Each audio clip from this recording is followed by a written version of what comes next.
పల్నాడుని మాత్రం మళ్ళీ పాతది. ఒకప్పుడు పౌరుషాలగడ్డ పల్నాడు అన్నటువంటి పేరుతో నాయకురాలు నాగమ్మను ఆ రోజున జరిగిన ఘర్షణల్ని బేస్ చేసుకుంటూ కొట్టుకు సావడాలు, బ్రహ్మనాయుడు ఈ వ్యవహారం తరహాలోనే ఏళ్ల తరబడి దశాబ్దాల తరబడి తన్నుకు సచ్చారు. ఆ పరిస్థితి నుంచి దారికి వచ్చింది అనుకుంటే మళ్ళీ ఈ దఫా ఓ పక్కన నరసరావుపేటలో దాడులు వ్యవహారం నడిస్తే, రెండో పక్కన మాచర్ల దరిద్రం చూస్తే ఇప్పుడు గురజాల నియోజకవర్గం దాచేపల్లి మండలం తంగెడ గ్రామంలో ఓటు విషయం మీద వైసీపీ టీడీపీ వర్గాలు కొట్టుకున్నారు. నాటు బాంబులు, పెట్రోల్ సీసాలతో ఒకళ్ళ మీద ఒకళ్ళు దాడి చేసుకున్నారు. రెవెన్యూ అధికారి బైకును కూడా తగలబెట్టారు. ఆ దృశ్యాలు ఒకసారి చూద్దాం.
జనం పరుగులు పెట్టి పారిపోవడం కనిపిస్తోంది.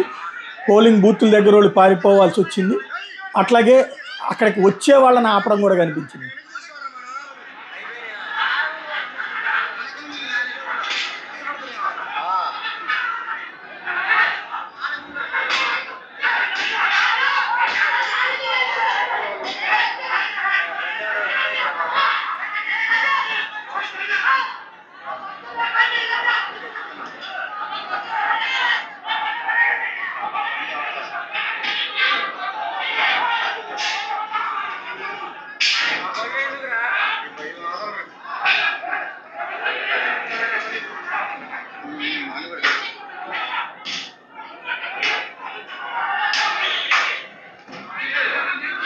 ఇది పరిస్థితి ఓవరాల్గా చూస్తే.